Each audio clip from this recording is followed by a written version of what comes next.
Welcome to this story, one of the most unsettling cases ever noted in Nevada. Before we dive in, share in the comments where you're tuning in from and the exact time you started listening. It's always interesting to see the different places and hours of the day or night where these stories reach. Let's begin. It was the spring of 1871, when Prospector Caleb Hawthorne first set foot in the scorched hills beyond the boundary of Lincoln County, Nevada, a region whose recent rush of mining activity, as noted in the broader sweeping history of Nevada, had begun to transform the desert into a feverish frontier. Wikipedia +1 Hawthorne arrived in a battered wagon with his partner Jonas Wilkes, drawn by skeletal maps and whispered tales of a gold vein unclaimed. The ground was pale and cracked, scrub brush brittle beneath a relentless sun. He had come to stake his name, to dig, to haul ore, and to carve out a fortune from the unforgiving rock. The settlement they reached lay just west of a forgotten trail, far from the railheads and saloons of the Comstock and Pioche districts. That remoteness gave the place its uneasy hush. At dusk, the wind drifted through empty shacks. Dogs howled in distant hollows. Hawthorne's first impressions. "The land itself feels hollow," he scribbled in his ledger, "as though it keeps secrets in its stones." The broader region was still adjusting from the frenetic mining expansion described in the overview of Nevada's mining history.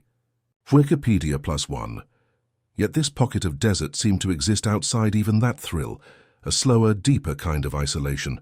Hawthorne set up camp beside a dry wash, declared his claim, and within weeks began sinking a shaft into the quartzite ridge.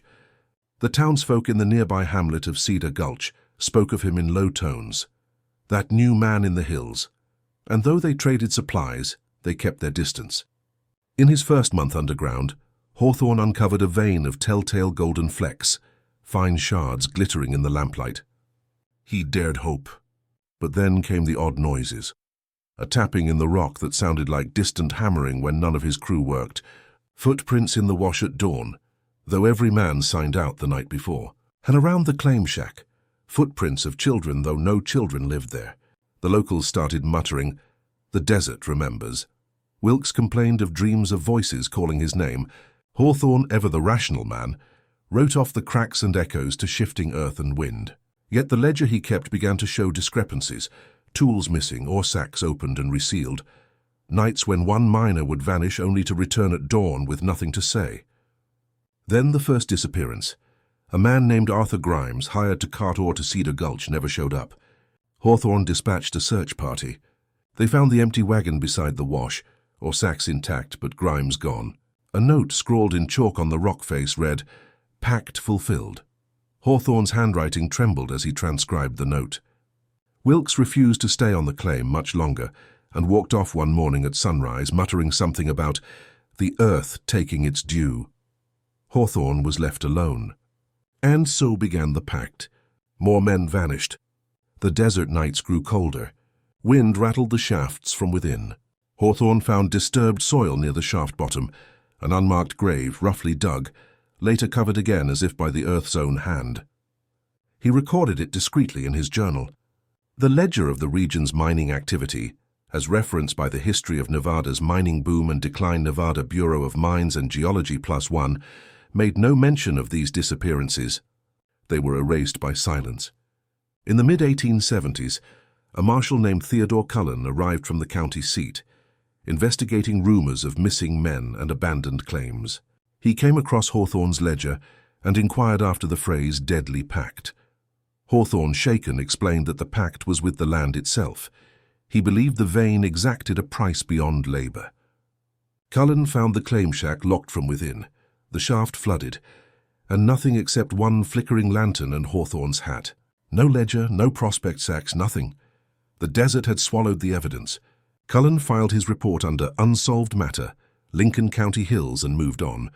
The region's mining records, a part of the wider archive of Nevada's industrial past, show nothing but normal fluctuations in output. Wikipedia +1. Years later, travelers along the old supply trail spoke of a ghostly wagon squeaking through the wash at twilight. They claimed Hawthorne's voice could be heard calling for the missing crew, but no official record confirmed it. Today the ridge remains unclaimed, shafts collapsing, rusted ore carts half buried in sand. The desert wind still picks up at dusk, carrying a faint echo. And so the Pact remains unbroken, the secret of that isolated claim in Nevada, left to the stones and the dust. By late summer 1872, the mining camp at Cedar Gulch had dwindled to a handful of tents and 2 weather-stained shacks. The desert heat pressed harder that year, and the winds carried more dust than usual, as if the land itself meant to erase what men had built upon it. Among the few who remained, the name Caleb Hawthorne still stirred discomfort. Some said he had struck a deal with outlaws. Others whispered of an Indian curse laid upon that vein. Whatever the tale, no one dared venture near his claim after dusk. One of the last prospectors to have seen him alive was Elias Rourke, a mule skinner out of Pioche. In an affidavit later found among the county records, Rourke stated, "Mr. Hawthorne appeared ill-favored and spoken to shadows." He would halt mid-sentence as though answering some other voice. That statement, though dismissed by officials, echoed what townsfolk already feared, that the isolation had cracked his mind. Still, Rourke mentioned something strange. A newly dug trench beside Hawthorne's shaft, narrow, lined with small stones, and sealed with melted wax. He said Hawthorne called it insurance against betrayal. Around this period, the Nevada territorial newspapers, particularly the Pioche Record, ran short notes about disappearances among itinerant diggers. They never printed names, but those who could read between the lines recognized the hills east of Cedar Gulch. It was roughly the same year the state's mining output began its uneven decline, as chronicled in the History of Nevada, which attributes it to the exhaustion of easy silver veins and rising freight costs. Yet in those same hills, Hawthorne claimed to be uncovering something richer than gold, something he called the heart vein. In a letter dated October 1872, he wrote, "It is not metal alone. It hums in the earth." Each strike of the pick feels answered. By 1873, Marshal Cullen reopened the case when a group of travelers discovered an abandoned cartwheel and a torn map bearing Hawthorne's mark about 5 miles south of the claim. Witnesses described faint light seen in the ridge at night, as though a lantern burned beneath the soil. Cullen's report mentions visiting the shaft and finding a hand-drawn sigil carved into the timbers, 2 interlocking circles with a vertical line through them.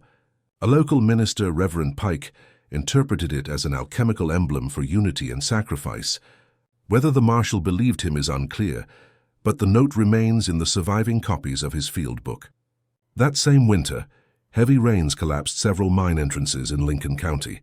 Among the debris near Hawthorne's claim, searchers recovered a rusted lockbox containing scraps of parchment and 3 coins melted together by heat. The papers, fragmented journal entries, referred again to the Pact, describing it as an understanding between finder and found. County Clerk Henry Tully preserved the fragments briefly, then turned them over to the university in Reno for study. Unfortunately, the box was lost in the 1906 fire that consumed part of the old courthouse archives, a loss also mentioned in later footnotes of the History of Nevada when cataloging destroyed local records. In 1875, travelers through the area began reporting a flicker of blue light along the ridge during storms. Some took it for St. Elmo's fire, others claimed it followed the path of the buried shaft. By the end of the decade, Cedar Gulch was deserted entirely. Sand covered the wagons, sagebrush grew through the hearthstones, and only the faint outline of Hawthorne's trench remained visible at dusk. Those who passed that way into the early 1880s still marked the place on their maps, not as a mine, but as Hawthorne's Rest, and when asked what the name meant, the old freighters would shrug and say, "It means don't dig where the desert's already taken its due." By 1878, a few new settlers, mostly wanderers from the fading silver camps of Belmont, wandered into Cedar Gulch, unaware of the stories tied to its soil. They came seeking water rights and salvageable timbers. Among them was Dr. Ezra Mallory, a physician who had tended to miners across the territory. Mallory, unlike most, kept detailed journals that later surfaced in the Reno Historical Archive, forming one of the few surviving records of what the place had become.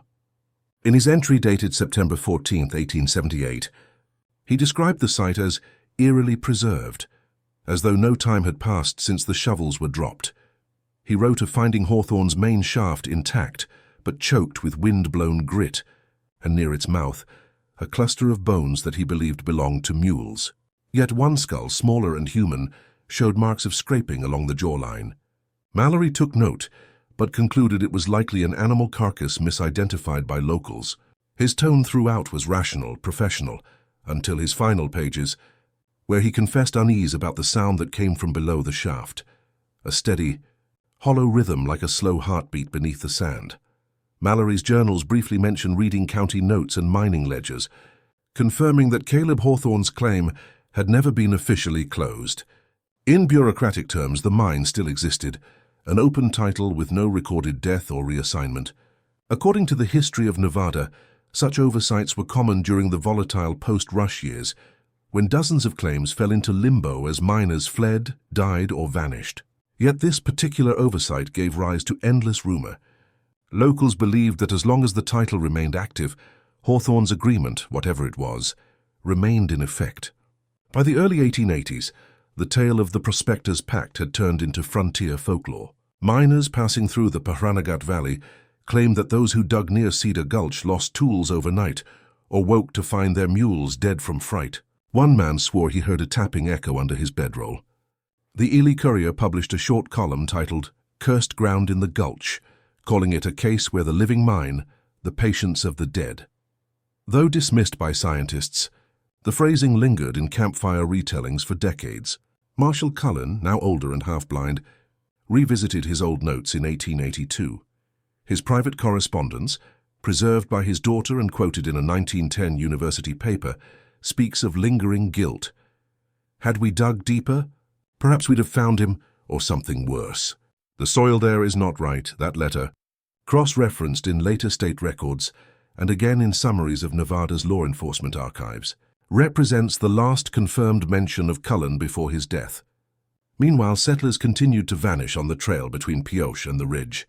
A pair of surveyors disappeared in 1884 while charting a possible rail spur. Their camp was found intact, coffee still warm, instruments aligned, but the men were gone. In their tent lay a folded scrap of parchment, bearing the same sigil first reported by the marshal years before, 2 circles and a vertical line. By 1889, the state officially deregistered several ghost claims, including Hawthorne's, but even that act stirred unease among county clerks, who swore they heard knocking sounds echoing through the floorboards during the signing. One clerk, Jonathan Ames, refused to return to work the next morning, saying only, "The desert called roll," and I answered. That year's administrative report, 1 footnote deep in the history of Nevada, lists the Hawthorne site as expunged, yet locals still refer to it as alive. In a region built on promises of gold, it remains the one place where the earth itself seemed to demand a price beyond fortune. By 1891, the Nevada desert was quieter. The major rushes had burned themselves out, and the Comstock men had either gone bankrupt or scattered eastward. Yet in Lincoln County, whispers of Hawthorne's claim persisted, passed down like a warning disguised as folklore. The State Survey Office had recently dispatched several field teams to remap abandoned mines, noting how the sands had shifted entire landmarks. One such team, led by engineer Thomas Vail, documented an encounter that would later resurface in the Nevada Historical Society archives. Vail's notes, dated May 8, 1891, describe the ridge once known as Cedar Gulch as eerily wind-carved, with unnatural depressions near the collapsed shaft. His crew camped there for 2 nights, measuring soil density and tracing old claim boundaries. On the second night, Vail wrote that one of his assistants, Michael Dunn, awoke screaming, claiming he saw a figure stooped by the wash, shoveling dust into the air though no spade touched the ground. Vail dismissed it as exhaustion from heat and whiskey, but when the crew broke camp at dawn, they found the earth disturbed near their tents, an oblong patch of freshly turned soil. Vail's map pencil snapped as he recorded it. He ended that night's entry simply, "No more measurements here." Meanwhile, at the University of Nevada in Reno, a geology lecturer named Professor Abel Hardin began studying the surviving records of Hawthorne's claim. He noted the odd language in the journals and affidavits, terms like Pact, heartbeat vein, and insurance trench. In correspondence preserved by his students, Hardin compared the phrasing to a form of miners' superstition common across the American West. the belief that certain ore bodies were guarded by the spirits of those who first disturbed them. In a letter written in 1892, he referenced the history of Nevada itself, remarking that such legends, though folkloric, are critical to understanding why so many claims were abandoned in apparent fear rather than failure. The line would later be cited by historians studying Nevada's frontier psyche. But Hardin's curiosity went further. In August 1893, he led a small expedition back to Cedar Gulch with 2 students, hoping to locate Hawthorne's shaft. What they found was unsettling.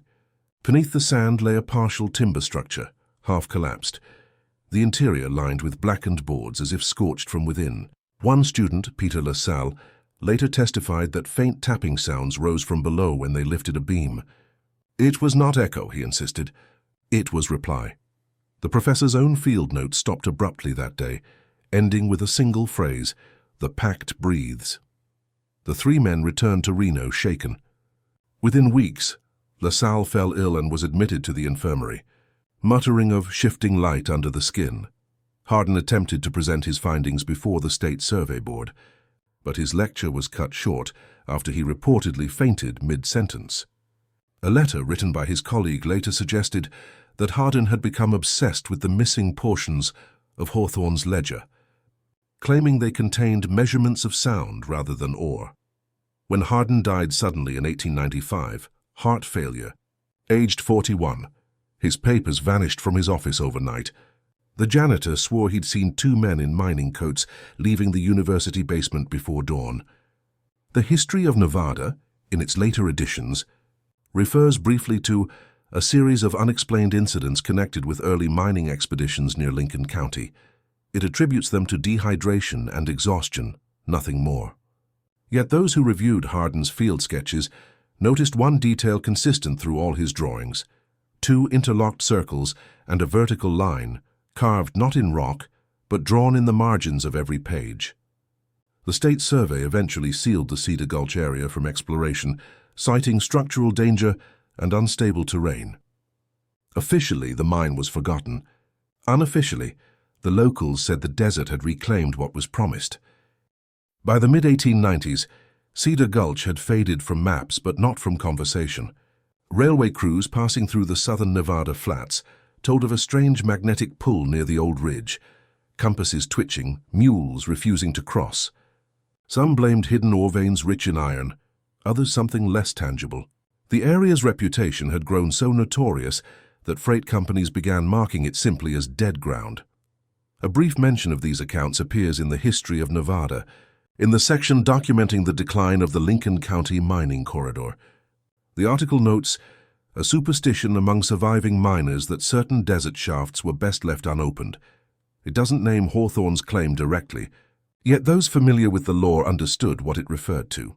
The region's elders insisted the phrase "best left unopened" came from a clerk's private memorandum, copied from one of Marshall Cullen's final notes. In the winter of 1896, a team of telegraph surveyors, 5 men from Carson City, ventured toward Cedar Gulch to install poles linking the Pioche line to a new relay station. One of them, William Stearns, later provided the only surviving account of what they saw. His letter, preserved in the Pioche County Ledger, describes arriving at dusk to find a circle of stones set around the old shaft, half buried but still distinct. There were markings like candle burns in the sand, he wrote, and an odor of smoke, though no fire had burned. The men set up camp anyway, but in the morning, one of their number, Henry Lowe, was missing. His tools were untouched, his bedroll undisturbed. On the sand near the shaft, the others found the outline of a handprint pressed deep into the soil, too wide for any of theirs. The incident was quietly reported to the telegraph office, and a replacement crew was sent months later. They refused to stay past sunset. Official correspondence from that period notes only abandoned installation due to worker unrest. Yet, decades later, Stearns's granddaughter would recount how he never again traveled east of Ely, claiming the sand watches, and it remembers who trespasses. Meanwhile, reports trickled in from the nearby town of Caliente, where train passengers claimed to see a faint blue light flickering on the northern horizon at night. Local saloon-keeper Ned Bristow told the Silver State Gazette that it appeared each year in late March, as though the desert keeps its own anniversary. The paper ran the story under the eye, headlined "The Pact's Lantern Returns." Scholars would later point out how this description paralleled earlier notes in the history of Nevada on desert luminescence and electrical storms, though the resemblance felt more symbolic than scientific. By 1898, the mining office had fully struck Hawthorne's claim from the state register, labeling it inactive in perpetuity. But that year, when the paperwork was processed, the clerk on duty, Martha Ellery, added an unauthorized line at the bottom of the form, "Restless ground, beware digging." The phrase survived 3 revisions of the mining index before being removed in 1902. No one knew who added it.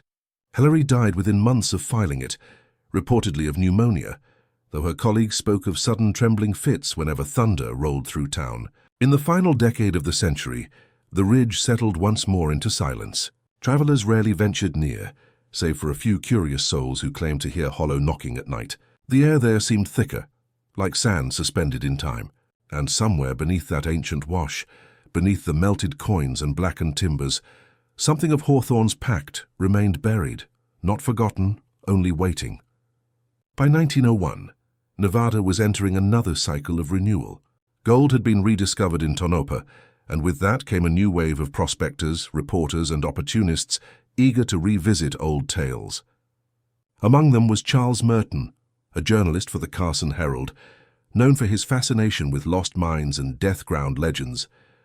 Merton had read the fragmentary accounts of Hawthorne's claim in the county archives and set out to verify whether the ridge truly existed, or if it was another invention of desert folklore. In his field diary, later published posthumously, Merton described the journey from Caliente as a road of wind and whispers. He and his guide, Jacob Hoyt, reached Cedar Gulch after 2 days of travel, their wagon wheels sinking deep in fine dust. The place was barren, bleached pale under the August sun. He found the remnants of the old telegraph stakes still half standing, tilting like grave markers. Nearby lay what he thought to be the faint remains of a trench, perhaps the same insurance Hawthorne had dug 30 years before. Merton wrote with a skeptical eye. "The ridge bears no curse," he observed in his first notes, "only heat, silence, and abandonment." Yet later entries grow stranger. He began describing a rhythmic tremor underfoot, light but distinct, as though something pulsed within the stone. Hoyt refused to camp on the ridge, insisting they move their tent downhill. That night, Merton recorded seeing a bluish glow travel briefly along the wash, vanishing near the shaft's edge. "Not lightning," he wrote. "It moved too slow, as if alive." Back in Carson City, Merton attempted to cross-reference his findings.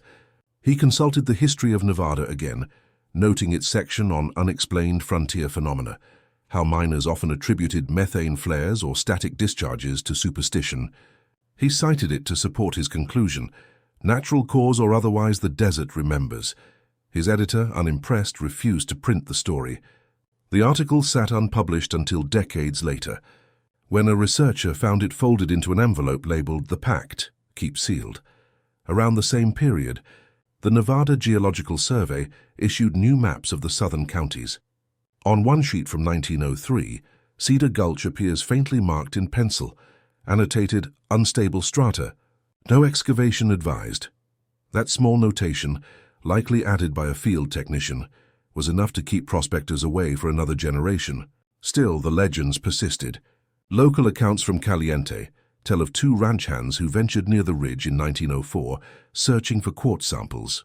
They claimed to find an iron box wedged between stones, containing what looked like burned paper and a tarnished brass locket. Inside was a miniature daguerreotype of a man, bearded, eyes stern, believed to be Caleb Hawthorne himself. On the back, faintly etched, were the words, "Debt honored." The box was turned over to the sheriff's office, but it vanished before cataloguing. By 1906, newspapers had shifted their attention to the Great San Francisco earthquake, and whatever faint memory remained of Hawthorne's Ridge drifted again into silence. Only a few historians kept its name alive, mostly through lecture notes referencing lost mining claims.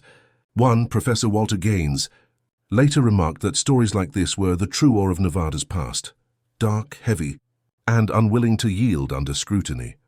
He had studied the history of Nevada extensively and used the tale of Hawthorne's Pact to illustrate how myth and record intertwined, each feeding the other like mirrored veins of the same rock.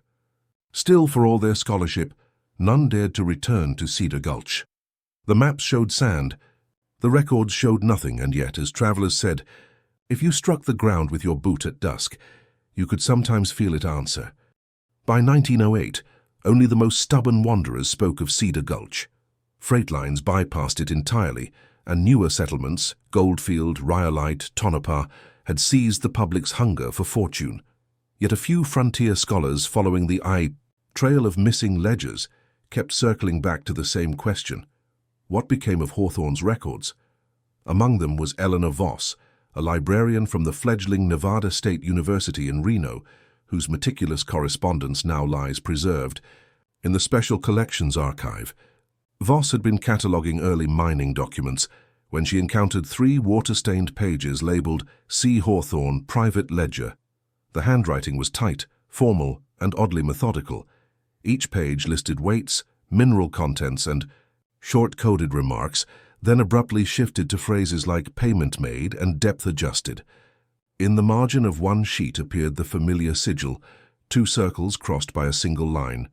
She sent a tracing to Professor Gaines, who confirmed its match with earlier university references. Voss noted in her 1908 report, if this was indeed Hawthorne's mark, he kept accounts not of ore but of debt. Her discovery reignited brief interest in the lost mine. The Carson Herald published a modest column titled The Ledger of the Dead Prospector. Though it treated the story as local folklore, it quoted Voss directly, paraphrasing her cautious comparison to cases cited in the history of Nevada, that frontier miners often recorded superstitions as if they were financial entries, debts to the earth, payments in silence. The article circulated briefly, then vanished under more pressing headlines about labor strikes and drought. Nevertheless, Voss persisted. She filed a request to examine remaining county records from Lincoln County, hoping to trace ownership of the claim. The response she received in December 1909 was cryptic. File withdrawn. Destroyed by order of County Board, October 1895. No reason given. Frustrated, she noted, the paper was buried long before the man. That winter she traveled south to see the ground herself, accompanied by her brother Samuel, a ranch foreman near Alamo. Her travel journal survives in fragments. On January 3, 1910, she described standing before the ridge. No birds, no wind, only the sound of our boots filling their own prints. She noticed a faint depression where timbers once stood and claimed to hear a dull metallic hum beneath the sand. Samuel laughed it off, yet her handwriting quivers in the next line. The air here feels thick, as though it's listening. When she returned to Reno, she suffered what physicians called a nervous seizure. For several weeks, she could not speak. She only tapped the table 3 times when asked about the trip. Once recovered, she refused to discuss Cedar Gulch again, except to remark that some ledgers never close. Colleagues later recalled that phrase as her final note on the matter. In 1911, the History of Nevada was reissued with an expanded section on mining decline. Buried in a single footnote was a reference to unverified reports from Lincoln County concerning anomalous ground vibrations. Scholars believe the editors drew on Voss's correspondence, though her name appears nowhere in print. The editors likely dismissed her claims as geological curiosities, but those who handled her recovered field notebook swore the paper itself smelled faintly of ozone, as if charged by a recent storm. On its last page, she had sketched that now familiar sigil again, darker, more deliberate, and beneath it, a sentence that chills even now. The pact endures so long as the ledger breathes. By 1912, Cedar Gulch had become less a place than a rumor, an echo buried beneath new towns and modern ambitions. Railroads thundered through Nevada's plains, and talk of the old prospector's curse seemed quaint beside the roar of steam and iron. Yet for a few the legend refused to die. Among those few was Dr. Leonard Braze, a naturalist and amateur seismologist attached to the University of Nevada.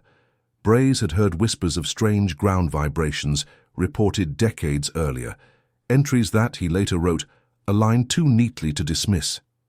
In correspondence stored today in the Reno Faculty Letters Archive, Brays described finding Voss's final sketch in the university's special collections. The two circles and line intrigued him not for their symbolism, but for their geometry. He believed it represented a crude topographic model, possibly indicating an underground chamber. His fascination grew until, in March 1913, he organized a small research trip southward with two assistants, Edgar Sloan and Martin Keller. Their purpose was ostensibly scientific, to record tremors rumored to occur along the Cedar Ridge. They arrived after dusk. Keller's surviving journal entry paints the scene. The air hung close, heavy as though the sand held breath. We found the depression easily.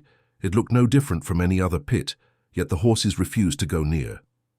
Brays set up his crude seismograph, a box rigged with a glass needle, and noted a rhythmic pulse in the readings, steady as a heartbeat, even when the ground was still. The men joked it was merely the machine's spring tension. But when they slept, they awoke to the sound of metallic tapping, distant and regular, like a hammer on rock beneath the desert crust. The next morning, Sloan discovered the seismograph had stopped. Its glass plate showed a faint groove, drawn not by vibration, but by pressure, as though a finger had traced the line deliberately. Brays kept the plate and took detailed notes before leaving, unwilling to remain another night. Upon returning to Reno, he wrote to his colleagues that the ridge seems alive with internal resonance. His report, though composed in the careful tone of science, carries undertones of dread. He submitted it to the Nevada Geological Bulletin, but it was quietly rejected for lack of verifiable data. Curiously, a short anonymous column appeared weeks later in the Carson Herald under the heading, "Echoes Beneath the Sand." It mentioned Brays only as a university man who heard the earth speak. The article linked his account to earlier mining legends and cited, once again, a paraphrased line from the history of Nevada, that certain claims were abandoned for reasons not purely economic. The connection drew local attention for a brief time before fading into obscurity. By autumn 1914, Brays had grown increasingly erratic, his notebooks filled with circles, diagrams, and measurements that spiraled inward like whirlpools. One entry reads, "Not vibration, communication." His assistants left him after he began conducting experiments at midnight, placing metal rods in the soil and claiming to hear Hawthorne's rhythm through them. In October, he vanished from his rented quarters in Reno.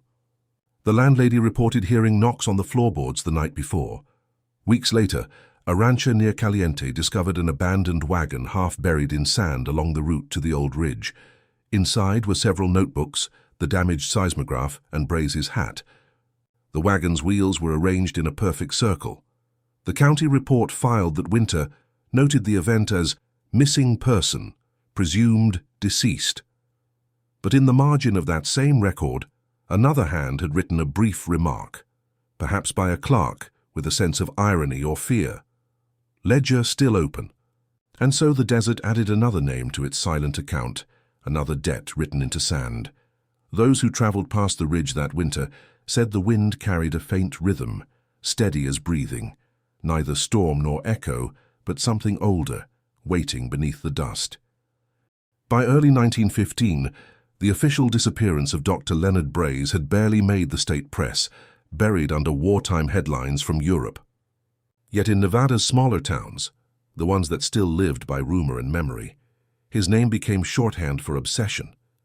In saloons from Ely to Pioche, men muttered about the professor who listened to the sand. The older ones added, almost reverently, same as Hawthorne before him. That spring, a new voice entered the record, Deputy Marshal Louis Crane, a pragmatic man tasked with clearing old case files. Crane was not a believer in hauntings or legends. His aim was bureaucratic order. In April 1915, he reopened the Cedar Gulch ledger purely to finalize missing person documentation. Hawthorne, Cullen, Hardin, Brays, all loose threads scattered through half a century of reports. He intended to close them with ink and stamp. What he found changed that intent. The county archives at Pioche still held fragments from earlier decades, weathered affidavits, mining forms, and several sketches of the double circle sigil. But among the files, Crane discovered a sealed envelope marked, "Do not reconcile, per Marshal Cullen." Inside lay 2 brittle ledger pages, identical in format to those later found by Eleanor Voss. They listed names rather than weights: Grimes, Wilkes, Vale, Hardin. Each was followed by a short phrase: paid, partial, pending. The handwriting matched Hawthorne's surviving notes. In his report, Crane wrote, "This is no record of mining. It's a register of men." He showed the papers to the county clerk, who dismissed them as hoaxes. But Crane, detail-minded and quietly superstitious, noticed something peculiar. Each name coincided with a confirmed disappearance from the same vicinity, spanning 40 years. On the reverse of one sheet, faintly visible under lamplight, was a signature, or perhaps a scrawl reading C. Hawthorne. "A witness to covenant." Crane hesitated to file it, uncertain whether the words implied confession or warning. Meanwhile, locals began speaking again of strange lights in the hills. A group of railroad workers stationed near Caliente claimed that during March storms, a pale luminescence rolled across the ridge, like veins under skin, a schoolteacher named Mary. Elwood later testified in an interview with the Nevada Weekly Review that she saw the ground pulse blue after lightning struck beyond the flats. The editor dismissed it as static reflection, but printed her quote for novelty. Once again, the history of Nevada found itself referenced casually, as journalists compared these sightings to the will-o-wisp accounts that had dotted early frontier reports. Crane, increasingly uneasy, decided to travel to Cedar Gulch himself in July. He carried a revolver, a field lantern, and the original Hawthorne pages sealed in wax. His travel log, preserved among his estate papers, records his last entry at 9:40 p.m. Arrived ridge, shaft collapsed but air moving as though breathing through cracks. Here tapping. 3 slow beats, then silence. He was never seen again. Weeks later, a prospector named Ben Rourke, no relation to the earlier mule skinner, stumbled upon Crane's abandoned horse near the ridge. The animal stood tethered, calm, beside a shallow depression in the sand. The lantern lay extinguished. Nearby, half buried, was a revolver engraved with the initials LC, its barrel rusted as though it had lain there for years. When the county finally closed the file in December 1915, they added a note: Marshall's disappearance attributed to exposure. Evidence inconclusive. But in the same drawer where the report was stored, the clerk found something unnerving. The original Hawthorne ledger pages had reappeared, though Crane had carried them away. At the bottom of the first page, a new line had been written in the same tight, deliberate script: paid in full. The ink was fresh. By the spring of 1916, word of Deputy Marshal Crane's disappearance had trickled across Nevada's county lines. Though most papers printed only brief notices: officer lost during desert inspection. The official phrasing avoided naming Cedar Gulch altogether. Yet within the smaller mining camps, the story spread like desert fire. Men compared Crane's fate to Hawthorne's, Braze's, even Hardin's before him. All of them listened too close, one miner told a reporter. The desert don't like to be heard. That summer, a federal land survey was commissioned to reassess abandoned claims in southern Nevada. Among the team was surveyor Daniel Kearns, a reserved man known for accuracy and disinterest in superstition. Kearns's reports, some preserved in the U.S. Geological Field Records, offer the most objective account of Cedar Gulch since Cullen's investigation decades earlier. His first entry, dated June 3, 1916, notes, "Terrain unstable. Soil compacted by untraceable pressure, as though weight of structure once existed beneath." He also recorded faint metallic readings from his magnetometer, inconsistent with the mapped ore veins. Kearns's assistant, Joseph Talley, added in his own journal, "The ground hums at night, barely audible but steady." The phrasing was eerily similar to Braze's notes from 3 years earlier, though Kearns likely never saw them. The team camped 3 nights, collecting soil samples and mapping the collapsed shaft. On the second night, Kearns reported a thin column of light rising from the ridge after midnight. He described it not as flame, but as a luminous vapor shaped like a filament. The next morning, they found the shaft slightly deeper, its sand disturbed though no one had touched it. Back in Carson City, Kearns drafted his formal summary. He refrained from speculation, yet his tone betrayed unease. There exists in Lincoln County a site of indeterminate geological and historical nature, associated with multiple unaccounted disappearances. Recommend permanent exclusion from Federal Mining Registry. The recommendation was accepted without debate. On August 17, 1916, Cedar Gulch was officially classified as unstable terrain, no entry. However, the closure did not end the whispers. Residents in Caliente began reporting low-frequency vibrations during storms, sometimes accompanied by flickering lights near the horizon. Telegraph operators claimed their instruments clicked spontaneously at night, tapping in threes before falling silent. The Carson Herald printed a small editorial referencing the phenomenon, citing once again the history of Nevada and its remarks on early mining tragedies, shrouded by folklore yet grounded in record. The editor wrote, "Some debts survive the debtors." That autumn, an inspector from the Interior Department, Samuel Dean, traveled to confirm Kearns's report. Dean was methodical, skeptical, and entirely unaware of the area's reputation. He arrived in September and filed daily observations. On the third evening, he noted a faint breeze emanating from the collapsed shaft despite calm weather. His final note, scrawled hastily in the margin, reads, "Sound below like breathing or waves." The entry ends mid-sentence. When rescue teams reached the site days later, they found Dean's tent empty. His instruments remained neatly arranged, the campfire cold. The sand around the shaft had hardened, as if fused by heat. The only anomaly was a set of 3 indentations near the tent flap, deep and precise, resembling finger marks pressed into stone. No further expeditions were authorized after that. Cedar Gulch was removed from official maps altogether. Yet in university circles, whispers lingered. Letters between faculty members referenced the Kearns anomaly and Dean's unfiled report. One professor allegedly claimed to have seen the missing ledger pages resurface again in the Reno archives, but when clerks checked, the drawer held only blank paper, save for a single penciled line, "Ledger breathes."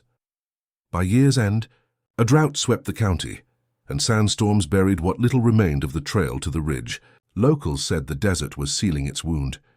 Travelers who passed that way reported hearing rhythmic knocks beneath their wagons, fading after 3 beats, the same cadence noted in Crane's and Braze's final records.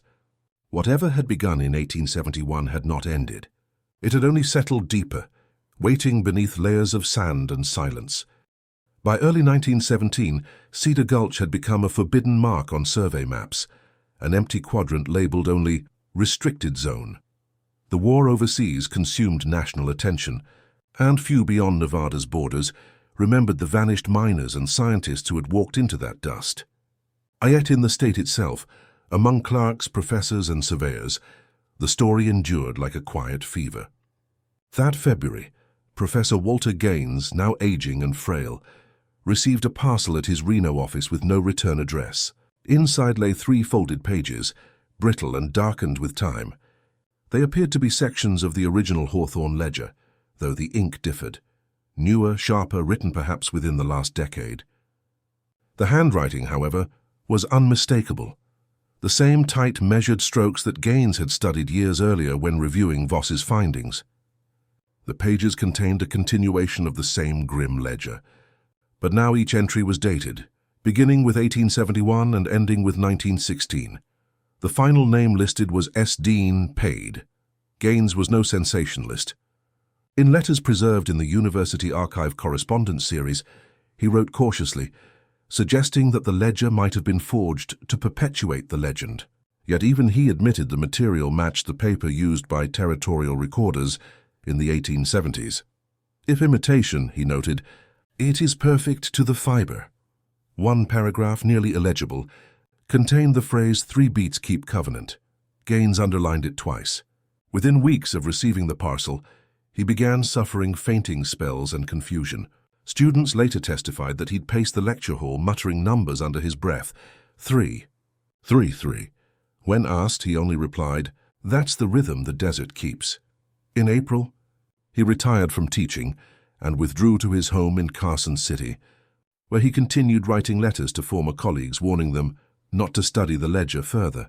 Around this same time, A minor earthquake struck southern Nevada, barely measurable, yet curiously centered on the coordinates once marking Cedar Gulch. The Carson Herald, ever drawn to strange continuity, published a brief column titled, "The Pact Still Breathing." It paraphrased earlier sections of the history of Nevada, recalling the cyclical pattern of tragedy in the region. From Hawthorne's claim to modern tremors, the desert yields but never returns. The tone was sardonic, yet the timing unnerved locals familiar with the ridge's reputation. Reports followed soon after. Freight riders claimed the rail lines near Caliente vibrated in calm weather, telegraph clicks sounding faintly like Morse, but repeating nonsense. Mandi, 33.3-3 again. When operators translated, the pattern formed no word. Still, the repetition of threes drew attention. The university briefly dispatched a student research team, but a sandstorm forced them back before reaching the site. They returned shaken, insisting they'd heard faint hammering under the wind. Meanwhile, Professor Gaines's health declined rapidly. In his final journal, later recovered from his study, he described dreaming of Hawthorne standing over a ledger illuminated by blue light.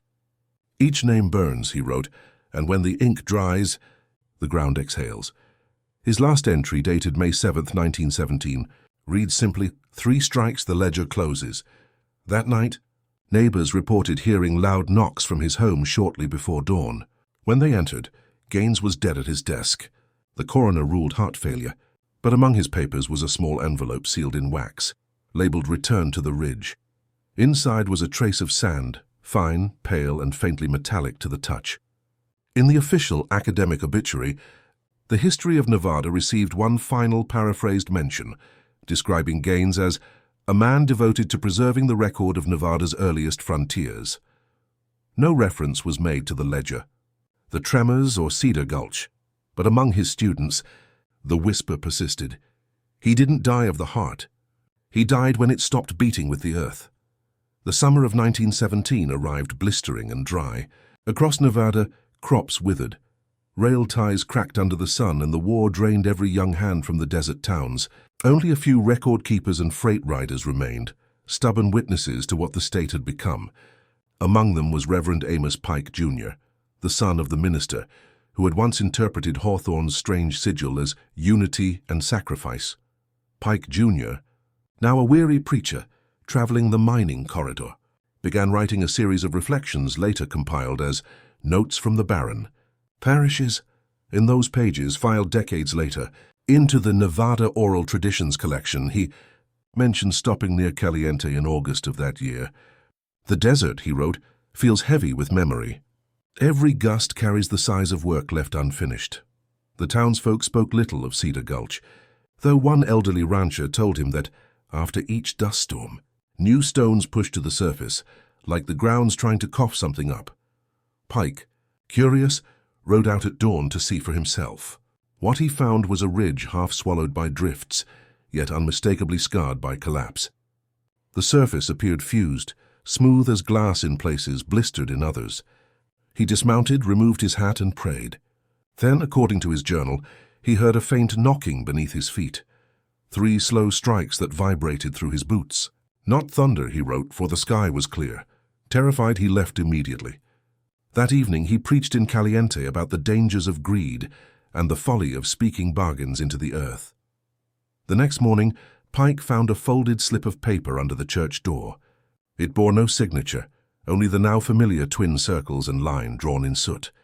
Across the bottom, faint pencil marks spelled, "Ledger reopened." He burned the note but recorded it in his log, unsure whether to believe in coincidence or curse.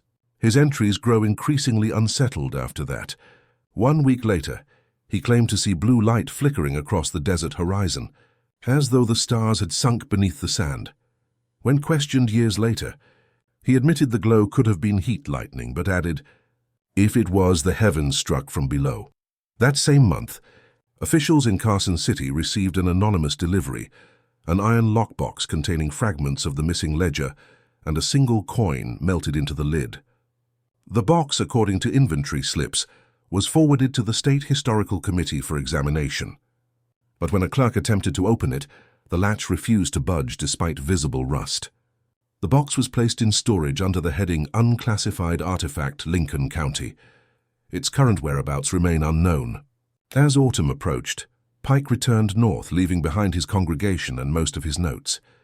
The final entry in his travel journal is undated, written in a trembling hand. It beats still. 3 times, then silence. Always 3. After that, his handwriting trails off. He died the following winter in his sleep, his Bible found open to Ecclesiastes. The dust returns to the earth as it was. The History of Nevada later paraphrased one line from Pike's surviving letters in its 1920 supplement. Even in death the land testifies. It cited him as a man of faith who sought reason in fear. Yet within the parishes, his story became sermon legend, a warning not of sin but of listening too deeply to what the ground remembers. And so even as Nevada modernized, rail lines humming and cities rising, there lingered that unspoken truth, that somewhere beneath the desert's hard crust, the pact forged in 1871 had never been broken, merely buried alive. By the dawn of 1918, Nevada stood at the edge of modernity. The Great War's final year had brought new technologies, telegraphs humming, automobiles growling through the desert corridors, but some corners of the state refused to surrender their silence. One such place was Cedar Gulch, though by then the name no longer appeared on official maps. It lived only in rumor, old letters, and the fading ink of vanished men. That winter, the State Historical Committee reopened storage for war relief. Inventories and stumbled upon a forgotten crate labeled Lincoln County Archives pending classification. Inside lay a familiar object, the iron lockbox, once sent to Carson City in 1917. The latch, which had resisted every prior attempt to open it, now slid free without effort. Inside were a few fragments of paper and an object wrapped in cloth. The papers appeared to be ledger excerpts, written in the same distinctive hand attributed to Caleb Hawthorne, but the ink shimmered faintly in the lamplight, as if metallic. One sheet read, "Each debt sealed in dust, each witness in turn." The wrapped object proved stranger still, a small brass weight engraved with 2 concentric circles and a vertical cut through the center. One committee member, archivist Julian North, described it as part scale, part relic. When North attempted to polish it, the metal grew warm, and his fingertips developed dark stains that lingered for weeks. The event was quietly omitted from the official log, yet a margin note, still visible in the archives, reads, "Return to sealed storage, per recommendation." That same month, an earthquake rattled southern Nevada. Small by geological standards, it nonetheless unnerved locals near Caliente, who reported a pulsing sound rising from the desert immediately after the tremor. Telegraph lines flickered, sending random bursts of 3-beat signals across the region. Operators joked that the desert was sending Morse, though several refused to work night shifts afterward. One of them, Agnes Delmar, recorded in her personal journal, "3 knocks on the key tonight, no line connected." When North later reviewed these accounts, he compared them against prior incidents cited in the History of Nevada, the same chronicle that had long served as a measured record of the state's evolution. In a letter to his superior, he wrote, "Either the same myth renews itself every generation, or something beneath us truly moves in patterns." The letter was never mailed. In March 1918, a janitor discovered North's office empty, the door locked from within. On his desk sat the opened lockbox, empty now, and a single sheet of paper bearing only 3 phrases. Debt tallied. Witness entered. Ledger balanced. North's absence was written off as desertion. Wartime disappearances were common, but the janitor swore that for several nights afterward, faint tapping came from beneath the floorboards, always in 3s. By summer, the committee sealed the archives and moved them to temporary housing while the new Capitol Annex was built. During transfer, several crates went missing. Decades later, in the inventory supplement to the History of Nevada, a small footnote acknowledged the loss. Certain early mining artifacts unaccounted for, presumed destroyed during storage relocation. No mention was made of Cedar Gulch, Hawthorne, or the ledger. Yet among archivists, a quiet superstition endured. Whenever cataloguing new donations, if a file proved impossible to classify, they stamped it pending ledger and stored it in the basement, an inside joke with an uneasy ring. Those basements still hum faintly during storms, clerks say. Sometimes the filing drawers shake just enough to sound like tapping, steady and patient. And in that rhythm, as some whisper, the old Pact continues to count. When 1919 opened, the war was over, and Nevada's attention turned again to its own dust. Veterans returned to scorched rangeland. New investors arrived with promises of oil exploration. Maps were redrawn, boundaries surveyed, and yet the quadrant once known as Cedar Gulch remained blank. Officially, it was unusable terrain. Privately, it was avoided. That spring, Major Henry Lamb, a decorated engineer from the Corps of Engineers, was hired by a mining syndicate to assess whether the restricted ridge could support drilling. Lamb was no believer in legend. He had built bridges under shellfire and called superstition a luxury of the idle. His field diary, later preserved among the U.S. Reclamation Project papers, begins briskly. Inspection of Lincoln Cumber parcel. May 10, arid, hard-packed, no vegetation, no sign of subsidence. 2 days later, the tone changed. Surface glassy in patches. Compass slow, horses uneasy. He measured a subtle vibration through the soles of his boots, too uniform for wind. His assistant suggested it might be trapped heat rising from buried rock. But at dusk the ground shifted once, slow, deliberate, then fell still. Lamb wrote, "Not tremor, throb." On May 12th, he set markers across the ridge and returned to camp. At midnight, his assistant claimed to hear 3 knocks echo from the markers one after another, as though something were moving beneath them. They left at dawn. Lamb's report to the syndicate was brief. Area unsuitable. Recommend permanent closure. He included no explanation. Meanwhile, in Carson City, archivist Agnes Delmar, the same telegraph operator who once heard phantom Morse, was reassigned to the historical committee. She found the empty lockbox still in storage. When she touched it, she later told colleagues, it hummed faintly like metal remembering. She resealed it and filed it under a new code, CG-71, a bureaucratic cipher echoing the year 1871. Delmar's internal memo quoted the history of Nevada in cautious defense of her action. As the record of this state shows, some artifacts are better preserved than explained. She paraphrased the line twice in her notes, as if repeating it granted protection. Within weeks, she began reporting headaches and insomnia. Her co-workers claimed she tapped her pen 3 times before every signature. That autumn, Major Lamb revisited his notes, intending to draft a paper on magnetic anomalies. Before he could, he suffered a stroke while speaking at a mining conference in Reno. Witnesses swore that just before collapsing, he paused mid-sentence and said, "Do you hear it?" Counting again, the audience assumed he meant the ticking of a wall clock. His field instruments, shipped home after his death, vanished en route.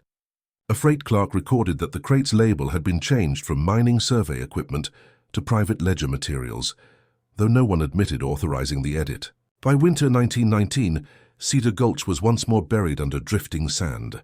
The railroad built a detour miles away. Telegraph poles avoided the ridge entirely.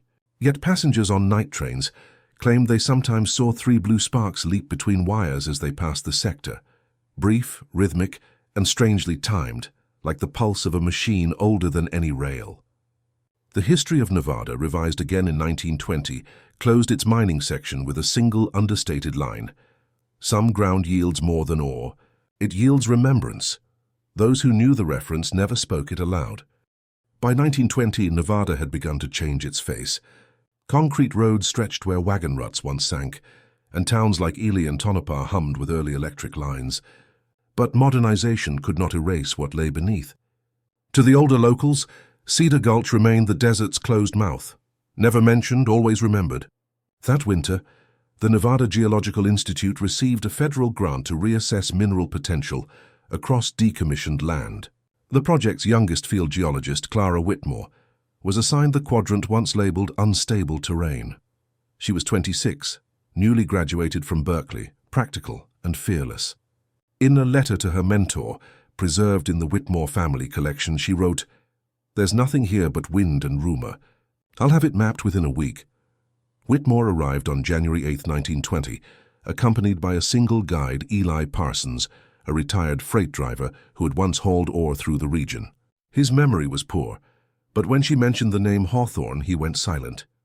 "Ma'am," he finally said, You don't want to dig in that sand. It digs back. Whitmore dismissed it as frontier superstition and began her survey at dawn. Her first day's notes were methodical: measurements, sketches, soil density. On the second day, she recorded magnetic irregularities near a ridge where the ground shimmered like melted glass. Compass spin irregular. Soil emits faint resonance when struck with pick, she wrote. That night, both she and Parsons heard 3 dull impacts from the direction of their excavation pit. He insisted it was echo from the canyon. She marked it as possible subsidence. On the third day, she unearthed fragments of charred timber, consistent with collapsed mine supports and, unmistakably, a corroded brass locket, identical to the one reported in 1904. Inside, the image was gone, but on the back appeared fresh etching. Account reopened. Parsons refused to continue. He left for Caliente before sunrise. Whitmore remained alone another night, documenting strange vibrations that traveled through her tent floor at precise intervals. She later described them as like breathing under the soil. Her final entry, dated January 12th, ends mid-sentence, third sequence tonight. When she failed to return, a search team from the Institute arrived 5 days later. They found her camp untouched, maps pinned neatly, tools stacked. The pit was partially refilled, as if swept smooth by invisible hands. In the center lay her field notebook, open to a blank page marked by 3 parallel scratches. No footprints surrounded it. The investigation was brief and inconclusive. The official report lists missing in terrain collapse. Privately, however, one of the rescuers confessed to a newspaper correspondent that the ground seemed to throb when we walked. The Carson Herald printed his statement under the headline, "The Desert's Heartbeat." Again, the piece referenced earlier legends and cited a passage from the history of Nevada about recurring geological echoes mistaken for hauntings. That spring, the Institute sealed its survey files for Lincoln County. Whitmore's instruments were shipped back to Reno, where staff discovered that her seismograph needle had etched a perfect repeating pattern, 3 identical pulses recorded at midnight on her final day. The machine stopped the moment her last entry ended. In June 1920, a clerk cataloging her effects noticed sand collecting in the storage drawer, though it was sealed. When he brushed it away, he found the faint outline of 2 circles and a line scratched into the metal plate beneath. He closed the drawer, locked it, and refused to work past sundown again. By autumn of 1920, the official story of Clara Whitmore's disappearance had already grown thin from retelling. The Nevada Geological Institute quietly filed her case under environmental hazard, while newspapers printed modest columns mourning the bright young scientist claimed by the Edie Desert. Yet among the Institute staff, her notes passed hand to hand like forbidden scripture. The pattern her seismograph captured, 3 identical pulses spaced evenly across the night, bore eerie resemblance to the old mining ledgers recovered half a century before. A visiting historian from Utah, Dr. Raymond Lowry, was the first to notice it. While consulting the Institute's holdings, he cross-referenced Whitmore's logs with the fragments of Caleb Hawthorne's original records, long preserved in a private donor collection. Both contained the same sequence, I3. Lowry, skeptical but intrigued, drafted a paper suggesting possible cyclical tremors linked to deep fault resonance. His draft quoted, almost mockingly, a line from the History of Nevada describing the Cedar Gulch region as a corridor where history itself repeats. Before his paper could be published, Lowry vanished from his Reno boarding house. His room was found locked, the desk drawer open. Inside was a sheet of tracing paper bearing the twin circle sigil. Scrawled beneath were his last words, "Depth found me." The incident was hushed quickly. Wartime bureaucracy still lingered, and officials dismissed the matter as desertion. Yet correspondence from the Nevada State Archives shows that within weeks, the Institute's basement storage was sealed. The Whitmore instruments removed for security reasons. Staff complained of low vibrations in the floor at night. One custodian quit, writing in his resignation letter, "The place listens back." Around the same time, engineers extending the Caliente rail spur reported minor sinkholes forming near milepost 47, the closest point to the old ridge. A locomotive foreman, James Delcourt, testified that during maintenance one night, His crew saw faint blue light flicker beneath the sand. "It wasn't lightning," he said. "It pulsed 3 times, then stopped." Company inspectors blamed static discharge, yet Delcourt's report was quietly reclassified under Geological Anomalies, Lincoln County. Back in Carson City, archivist Agnes Delmar, now nearing retirement, wrote one final memorandum. She quoted her own earlier note from her 1919, "Some artifacts are better preserved than explained," and added a line that would later appear paraphrased in the History of Nevada's 1922 edition. "There are debts that survive their debtors." Delmar died 2 months later in her sleep. The clerk who cleared her desk found a small paper envelope labeled CG-71. Inside was desert sand, still warm. Rumors spread quietly through the capital. Clerks claimed that during storms, the sealed archives emitted faint rhythmic tapping, echoing from beneath the floors. Maintenance men chalked it up to pipe vibrations until one night, a worker reported seeing dust rise in 3 bursts, as though something beneath exhaled. By year's end, Cedar Gulch had been written out of all federal maps entirely. Its coordinates were struck, its records dispersed among mislabeled boxes, but the History of Nevada closed that edition with a peculiar final paragraph, half commentary, half confession. It spoke of a forgotten claim that refuses exploration, its covenant unrecorded but active still beneath the weight of sand. Few noticed the phrasing. Fewer still remembered the names tied to it. But in Lincoln County, where the wind moves like breath and the ground sometimes hums at dusk, the miners' grandchildren still speak softly of the ridge that beats like a living heart. 3 slow strikes, then silence. By 1921, Cedar Gulch existed only as a rumor carried by the wind. The modern world, telephones, automobiles, streetlights, had arrived even in Nevada's loneliest corners, but the ridge where Hawthorne once dug remained untouched. It was as if progress itself skirted around that hollow in the desert. That spring, Professor Milton Crane, a visiting geologist from Colorado and nephew of the missing Deputy Marshal Lewis Crane, petitioned the State Survey Office for permission to re-examine the restricted zone. His stated purpose was academic, to study soil conductivity in regions of recorded seismic instability. His private motive, revealed in letters later published in the Western Historical Review, was personal. "My uncle disappeared here," he wrote. "If he left his mark, I will find it." Crane arrived in May 1921 with 2 graduate assistants and a motor car loaded with instruments. They set camp a mile from the ridge and began logging surface readings. For the first 2 days, everything appeared normal, arid, silent, unremarkable. Then, on the evening of the 3rd day, they detected a low rhythmic vibration across their galvanometer, repeating in precise intervals, 3 beats, pause, 3 again. One assistant, Harold Easton, remarked it sounded like a pulse dragged through sand. Crane dismissed superstition, but noted the recurrence. He referenced the History of Nevada in his journal that night, paraphrasing the passage on old mines that breathe as examples of air pressure shifts. Yet his later entries grow less clinical. "Wind absent. Instruments shake without cause. I feel pressure through the soles of my boots." On May 12th, one of the assistants vanished while retrieving a tripod from the ridge.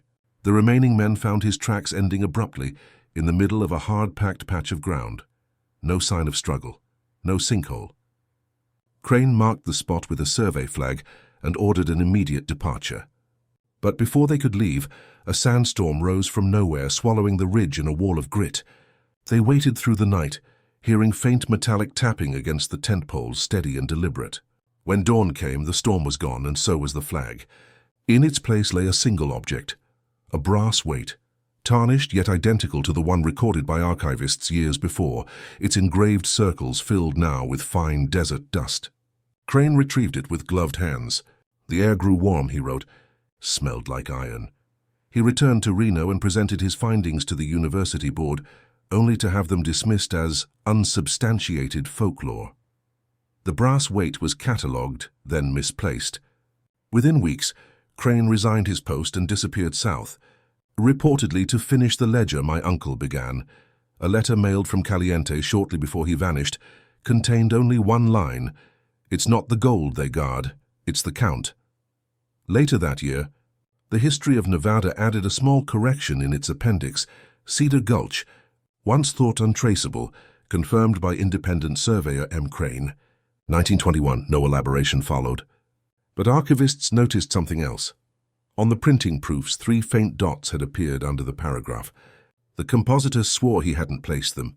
3 dots, 3 beats, the same rhythm echoing through half a century of silence.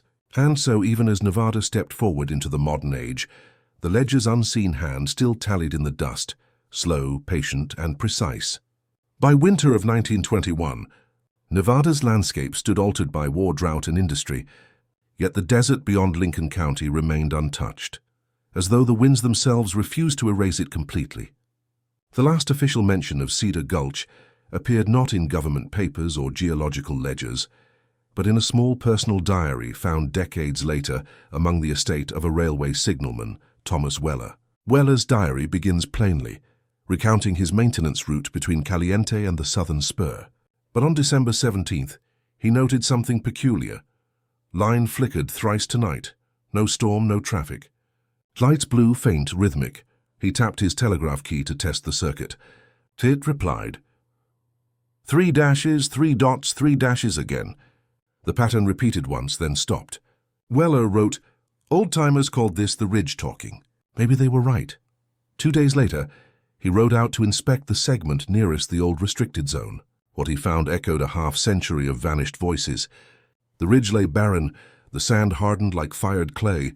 At its center stood a single brass survey stake, its head stamped with the initials CH, and the faint impression of 2 circles bisected by a line. Beneath it, the ground pulsed softly, the vibration faint but steady.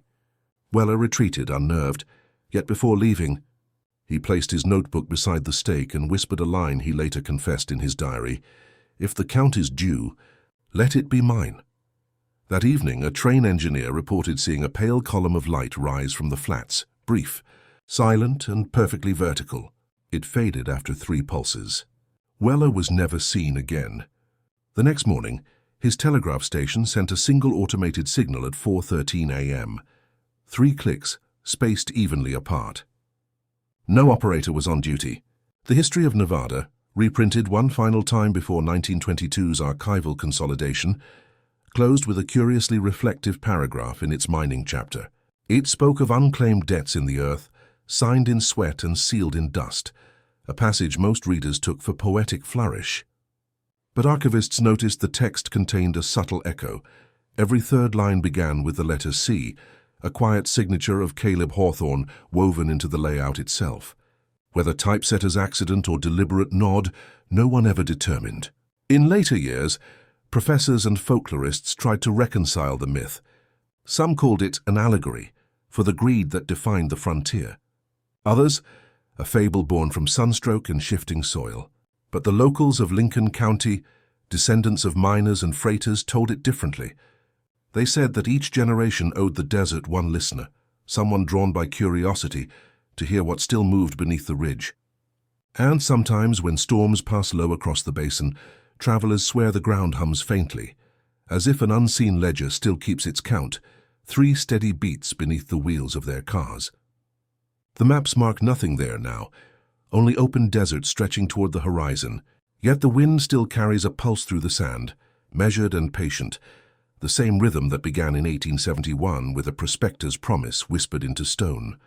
It is said that if you stand at dusk where the ridge once rose, the silence grows so deep you can almost hear the heartbeat of the earth keeping time. 3 strikes, a pause, and then the desert breathes again,